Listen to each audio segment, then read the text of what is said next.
Hello student, welcome to electronic class. आज का हमारा टॉपिक है what about a transformer. Transformer क्या होता है?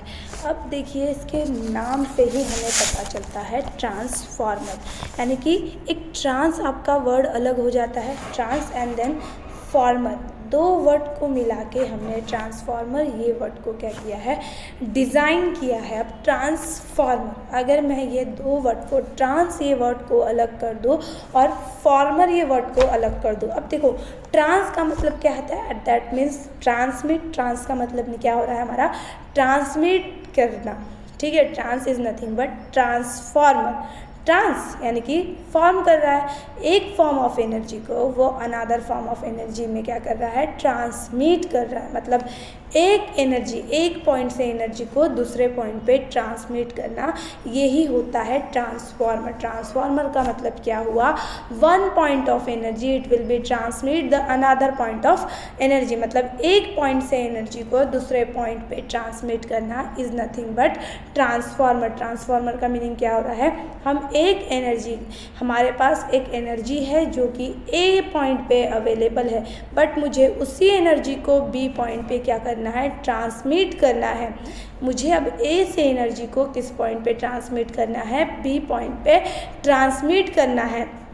तो ये एनर्जी को ए पॉइंट से बी पॉइंट तक ट्रांसमिट होने के लिए एनर्जी को क्या लगता है, जो डिवाइस यूज़ करते हैं हम, वो डिवाइस का नाम होता है ट्रांसफार्मर। ट्रांसफार्मर क्या है, कर रहा है, एक पॉइंट से एनर्जी को दूसरे पॉइंट पे ट्रांसमिट करना है। दिस डिवाइस या this is called as a transformer. ये जो यूज़ कर रहे हैं यहाँ पे, जो हम सर्किट या जो एप्लीकेशन यूज़ कर रहे हैं, वो एप्लीकेशन क्या होता है, ट्रांसफार्मर। बेसिकली ट्रांसफार्मर का काम क्या होता है, एक पॉइंट ऑफ एनर्जी, एक उसी एनर्जी के पॉइंट को दूसरे पॉइंट तक पहुँचाना। मतलब एनर्जी को ट्रैवल कराने का काम कौन कर रहा है, हमारा ट्रांसफार्मर कर रहा है। एक पॉइंट से एनर्जी को दूसरे पॉइंट तक ट्रांसमिट करने का काम कौन कर रहा है, मेरा ट्रांसफार्मर कर रहा है। नाउ ट्रांसफार्मर क्या होता है? ट्रांसफार्मर ये एक स्टैटिक डिवाइस है जो कि यहाँ पे हम क्या कर रहे हैं, यूज़ कर रहे हैं। Transformer it is a static device which does not containing any rotating part. Transformer क्या है हमारा?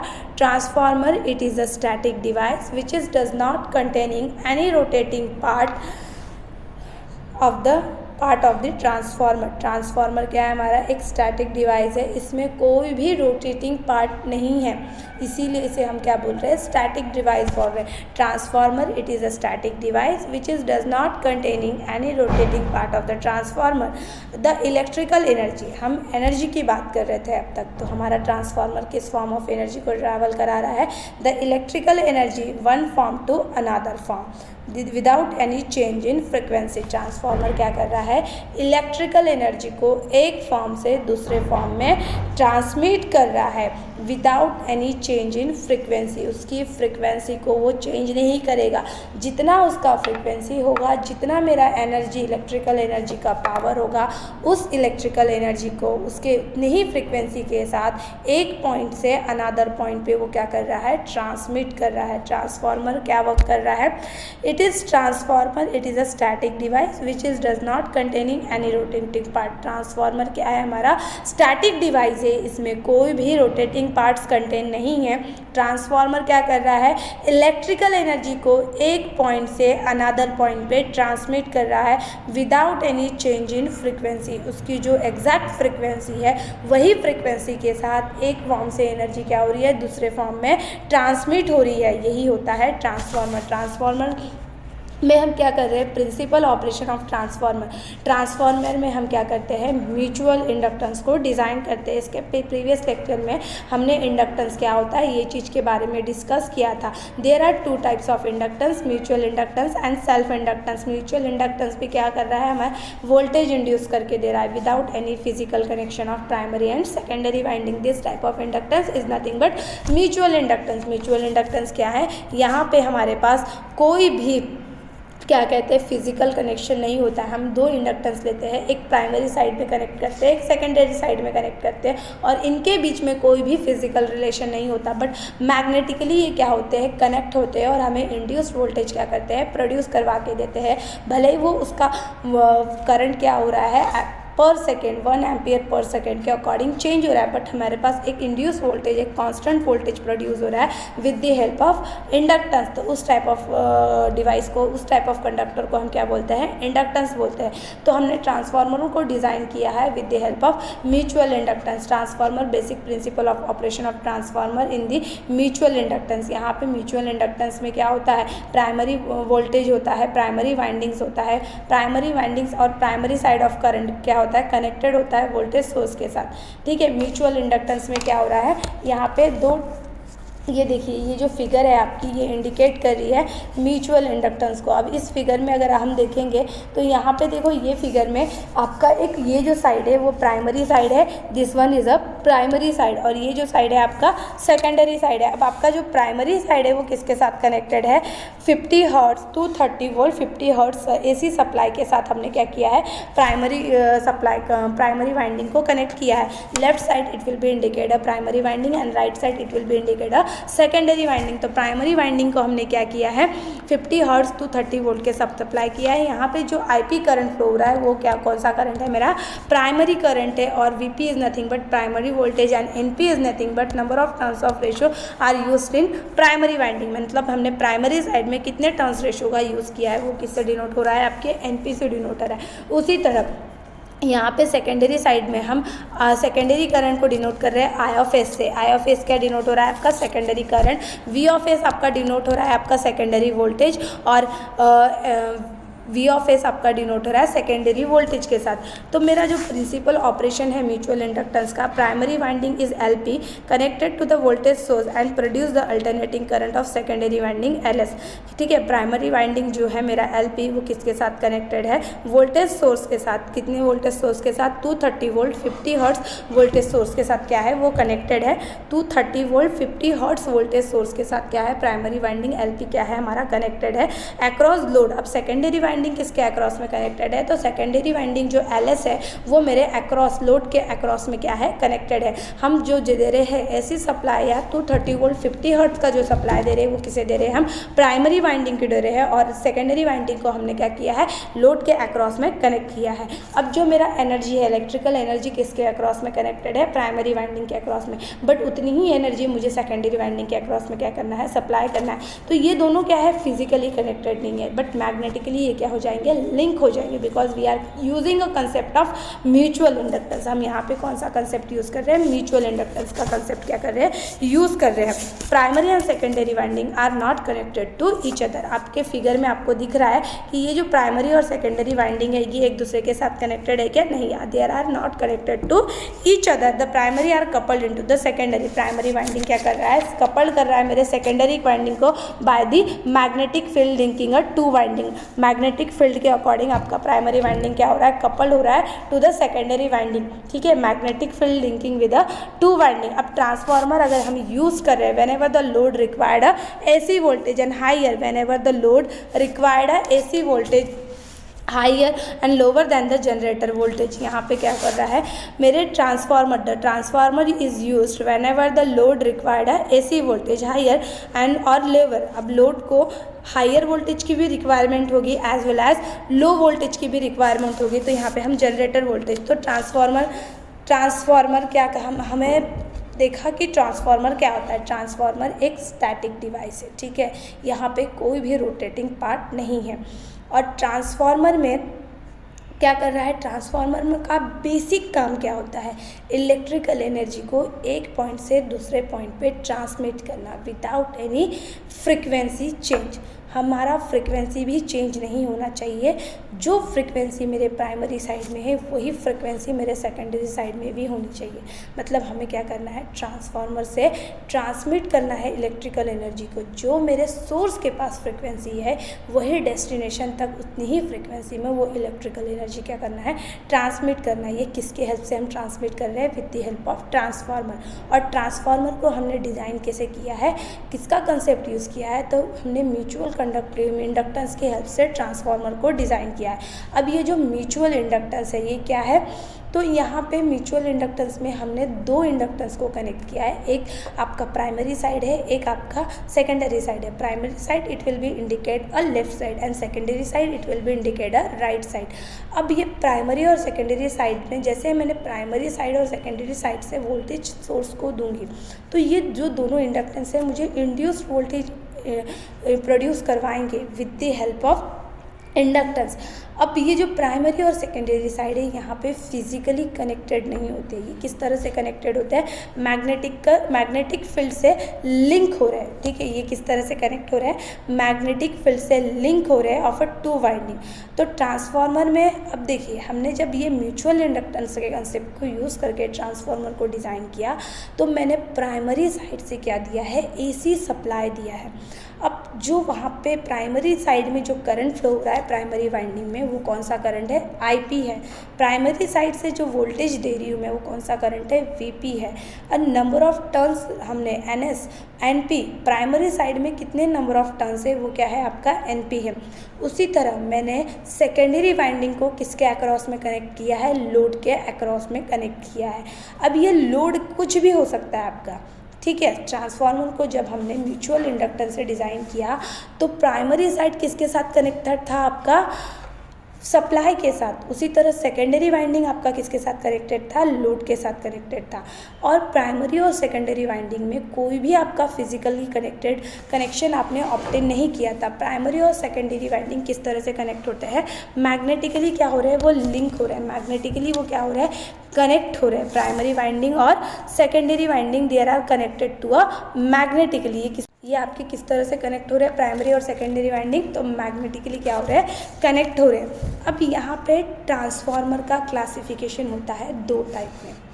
ट्रांसफार्मर के कितने टाइप्स हमारे पास अवेलेबल है, तो there are two types of transformer. एक होता है स्टेप अप ट्रांसफार्मर और एक होता है स्टेप डाउन ट्रांसफार्मर। अब ये स्टेप अप और स्टेप डाउन ट्रांसफार्मर में डिफरेंस क्या होता है, देखिए अगर मेरा स्टेप अप ट्रांसफार्मर है और तो वहाँ पे number of turns ratio step up में किस साइड ज़्यादा होंगे, आपके सेकेंडरी साइड में ज़्यादा होंगे। अब इन नाउ फिगर 1, अब ये जो फिगर 1 में आपको क्लियरली शो हो रहा है, यहाँ पे जो ऐसे टर्न्स रेशो प्राइमरी साइड में कम है और सेकेंडरी साइड में ज़्यादा है, तो ये जो फिगर है ये किसकी है, आपकी स्टेप अप ट्रांसफार्मर में की। उसी तरह आप फिगर 2 को देखेंगे तो फिगर 2 में देखिए नंबर ऑफ टर्न्स रेशियो आपका प्राइमरी साइड में ज़्यादा है as compare to secondary side. तो ये जो ट्रांसफार्मर हमने सिम्बॉलिकली डिज़ाइन किया है, सिम्बॉलिकली जो ड्रॉ किया है, सेकेंड फिगर वो किसकी है, स्टेप डाउन ट्रांसफार्मर की। अब देखिए स्टेप अप और स्टेप डाउन में फ़र्क क्या होता है। स्टेप अप ट्रांसफार्मर में number of turns ratio secondary side का ग्रेटर होता है as compare to primary side. उसी तरह सेकेंडरी वोल्टेज भी ज़्यादा होता है as compare to primary voltage, और सेकेंडरी करंट क्या होगा, स्टेप अप ट्रांसफार्मर में लेस होगा as compare to primary current. अब सेकेंडरी करंट क्या है, लेस है as compare to primary current. तो NS number of turns ratio secondary turns क्या होगा, NP of primary turns. Step down transformer में क्या होगा, हम स्टेप अप ट्रांसफार्मर में मिनिमम वोल्टेज दे रहे हैं, ठीक है। मुझे आउटपुट लोड को रिक्वायर्ड है 230 वोल्ट, बट मेरा प्राइमरी साइड से जो वोल्टेज आ रहा है वो 200 वोल्ट का आ रहा है। तो यहाँ पे हम स्टेप अप ट्रांसफार्मर क्या करेगा, इस 200 वोल्ट को अप करेगा, मतलब 200 को कन्वर्सेशन करेगा 230 वोल्ट में, यानी कि वो वोल्टेज को एक कॉम्पैक्टेबल, एक सूटेबल फॉर्म में कन्वर्ट करेगा। This is called as a step up transformer. अब स्टेप डाउन ट्रांसफार्मर क्या होता है कि मेरा प्राइमरी साइड में बहुत ज़्यादा वोल्टेज है, जैसे कि मुझे प्राइमरी में 230 वोल्ट 260 वोल्ट का मुझे सप्लाई मिल रहा है प्राइमरी साइड में, बट मुझे सेकेंडरी साइड में उतना वोल्टेज नहीं चाहिए। तो ये स्टेप डाउन ट्रांसफार्मर क्या करेगा, मैक्सिमम वोल्टेज को मिनिमम में कन्वर्ट करेगा। तो this is called as a step down transformer. Step up में क्या हो रहा है, minimum voltage we are converted into a maximum, और स्टेप डाउन में maximum voltage we are converted about a minimum. This is called as, यही concept होता है स्टेप अप और स्टेप डाउन ट्रांसफार्मर का। स्टेप डाउन ट्रांसफार्मर का ratio होता है number of turns is greater than secondary winding in primary side, secondary voltage is less than primary voltage, यानी कि प्राइमरी वोल्टेज क्या होगा आपका बड़ा होगा as compare to secondary voltage से, बट प्राइमरी करंट आपका लेस होगा सेकेंडरी वोल्टेज।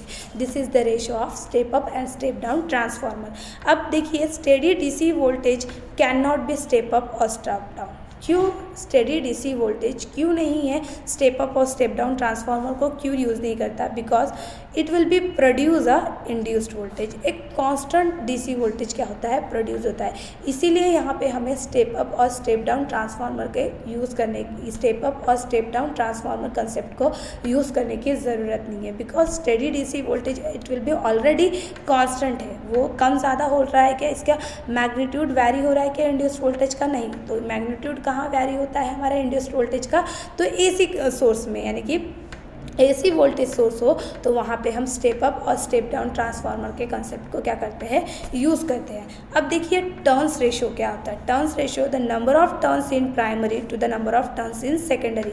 मैंने इसके पहले भी आपको बताया कि ये जो टर्न्स रेशियो है ये जो टर्न्स रेशियो है, अब ये जो टर्न्स है मेरा प्राइमरी साइड में कितना है और मेरा सेकेंडरी साइड में कितना है, तो इसी रेशियो को, इसी टर्न्स को हम क्या बोलते हैं नंबर ऑफ टर्न्स। तो number of turns are in primary winding and number of turns are in secondary winding. It is the turns ratio means the ratio of number of turns in primary winding as well as number of turns in secondary winding of a transformer. इसका ratio होता है NP upon NS। ठीक है, if example NP अगर 300 turns है और NS 30 turns है तो 300 डिवाइड बाय 30, तो टर्न्स रेशियो कितना आ जाएगा 10:1। तो this is a transformer is called as a step down transformer. ये जो एग्जांपल है आएगा आपका, ये आएगा स्टेप डाउन ट्रांसफार्मर का, बिकॉज टर्न्स रेशियो यहाँ पे किसका ज़्यादा है, प्राइमरी का ज़्यादा है as compare to secondary winding. तो यहाँ पे ये जो ट्रांसफार्मर होगा इसका इस एग्जाम्पल का ट्रांसफार्मर का क्लासिफिकेशन कहाँ होगा, आपके स्टेप डाउन ट्रांसफार्मर में होगा। उसी तरह आपका वोल्टेज रेशियो क्या होता है, voltage ratio the ratio of primary voltage to the secondary voltage, यानी कि ratio of primary voltage to secondary voltage. तो यहाँ पे क्या आएगा VP डिवाइड बाय VS, उसी तरह NP डिवाइड बाय NS। ये आपका क्या होगा टर्न्स रेशियो और वोल्टेज रेशियो का आपने रेशियो लिखा है। The turns ratio voltage ratio it is the ratio of primary voltage to secondary voltage, this is called as a voltage ratio. Now second thing यहाँ पे होगी आपकी current ratio। अब current ratio कैसे होगा, अब करंट रेशियो क्या होगा आपका, करंट रेशियो क्या होगा सेकेंडरी वोल्टेज का। तो सेकेंडरी वोल्टेज का हमने करंट रेशियो यही देखा था कि आपका स्टेप डाउन ट्रांसफार्मर यूज़ कर रहे हो तो आपका प्राइमरी करंट क्या होगा, लेस होगा सेकेंडरी करंट से। स्टेप अप ट्रांसफार्मर यूज़ कर रहे हो तो आपका सेकेंडरी करंट प्राइमरी करंट से क्या होगा, लेस होगा। तो यहाँ पे करंट रेशियो क्या आएगा, अज्यूमिंग ज़ीरो लॉसेस। ठीक है, मेरे ट्रांसफार्मर में कोई भी लॉसेज नहीं है।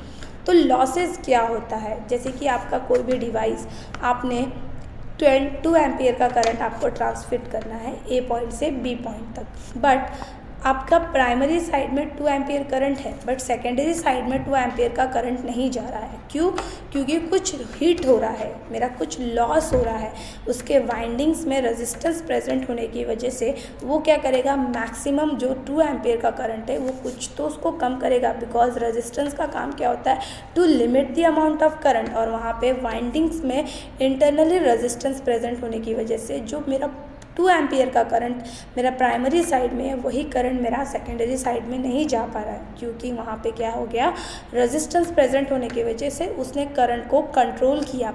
तो वो क्यों कि वहाँ पे लॉसेस अक्यूर हो रहा है। लॉसेस ज़रूरी नहीं है कि रेजिस्टेंस के वजह से ही हो, वहाँ पे लॉसेस हीट के फॉर्म में भी हमारे ट्रांसफार्मर में कुछ सम फॉर्म ऑफ एनर्जी क्या हो जाती है, लॉस हो जाती है, क्योंकि ट्रांसफार्मर हीट हो रहा है, हीट होने की वजह से हमारा कुछ एनर्जी क्या हो रहा है, लॉस हो रहा है।